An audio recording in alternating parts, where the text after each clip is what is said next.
Empezamos un nuevo programa aquí en Pulso TV para ver cómo ha estado el pulso político después del cambio de mando. ¿Bajaron o no las revoluciones? Es por esto que nos encontramos aquí en el estudio con el editor de política, Rodrigo Bravo, quien nos va a contar cómo ha estado la semana. Buenas tardes, Rodrigo. ¿Cómo estás, Antonella? Bien, ¿y tú? Muy bien.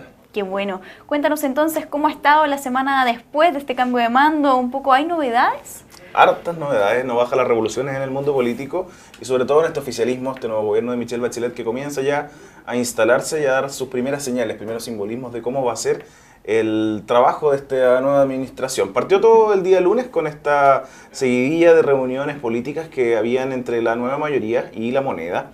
El debut del comité político de los presidentes de partidos junto a los ministros políticos de Michelle Bachelet, además de la incorporación también a esa reunión de los presidentes de la Cámara de Diputados y la presidenta del Senado. La relación con los partidos finalmente es lo que marcará esta primera etapa del gobierno y también con anuncios importantes que hicieron desde la Moneda, como por ejemplo el anuncio de adelantar el envío de la reforma tributaria para el próximo 31 de marzo. Uno de los temas que finalmente se está tomando por estos días, el debate político, es la forma en cómo la Moneda va a negociar o va a trabajar los proyectos que llegarán al Parlamento.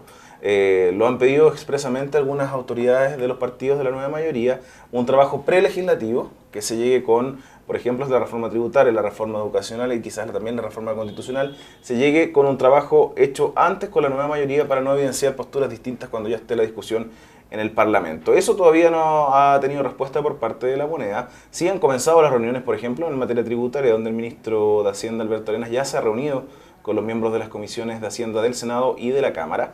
Pero también hay un punto ahí que ha generado algo de dudas y de divisiones o de diferencias más bien en la nueva mayoría, que es esta incorporación de los movimientos sociales a las definiciones que deberá tomar el gobierno. Mientras hay una parte de la nueva mayoría, sector más de izquierda podríamos decir, que esperan tener un diálogo previo con los movimientos sociales a redactar estos proyectos. Hay quienes dicen que este trabajo prelegislativo del cual se ha hablado se debe dar con los partidos políticos. Ahí hay distintas visiones y ver de qué forma finalmente este gobierno de Michelle Bachelet va a incorporar, como lo ha comprometido desde el día que volvió a Chile, a la ciudadanía en las definiciones importantes de los temas que se deberán tomar en los próximos días. Por ahí va a pasar el debate inicial de este gobierno, este primer mes legislativo, y también la relación, vamos a ir viendo cómo se va a dar la relación de los partidos con los ministros políticos. Si tuviéramos que decirlo, Rodrigo, ¿cuál sería entonces el balance que hacemos después de esta primera semana de gobierno? Podríamos decir que se mostraron las caras, se vieron las caras por esta primera semana las figuras de la nueva mayoría. Por ejemplo, el ministro Rodrigo Peñalillo hizo su primer punto de prensa el día de lunes, mostrando también gestos como comunicacionales de cómo se va a manejar la Moneda y está comenzando una ronda también de reuniones con los presidentes de partidos, con las directivas de los partidos de la nueva mayoría. Es más bien una semana de reconocimientos, de darse cuenta de por dónde irá el camino, por dónde se van a ir negociando los temas y también todos con la intención de dejar claras bien sus posturas desde el minuto uno. Hay que ver ahora cómo estas diferencias que se han visto en la primera semana se llevan de buena forma para no afectar finalmente las definiciones del gobierno de la presidenta Bachelet. Perfecto. Y por otro lado, Rodrigo, terminamos el programa hablando de la alianza.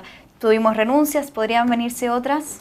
Exacto, la alianza volvió a tener un poco de ruido, había estado bastante quieta los últimos días.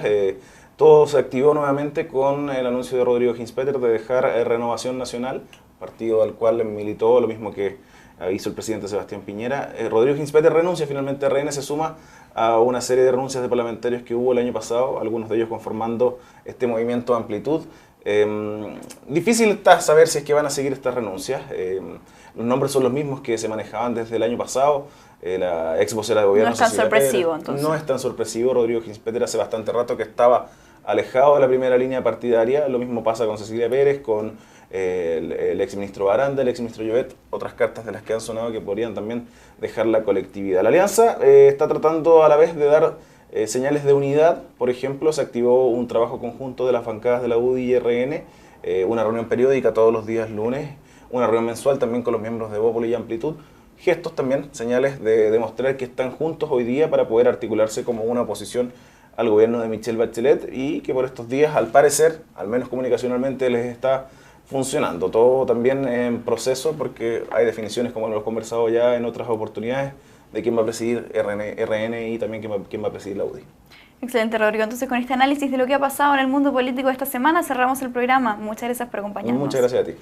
Y muchas gracias a ustedes por acompañarnos también una vez más aquí en Pulso TV. Que tengan muy buenas tardes.